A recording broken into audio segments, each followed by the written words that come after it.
Дұрыс тамақтана білу денсаулықтың басты шарты.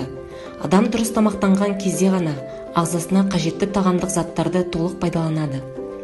Адам пайдаланатын тағам әртүрлі, әрі қуаты мол, нәрлі болуы қажет. Тағамның құрамында өсімдік тектіде, жануар тектіде азық-түлік өнімдері болуы шарт. Тамақты дұрыс пайдалану туралы ғылым диетология деп аталады. Ас қорыту сөлдерінің дұрыс бөлінуіне жеміс-жидектер, көкөністер, жеміс шырындары, сұйық тағамдар әсер етеді.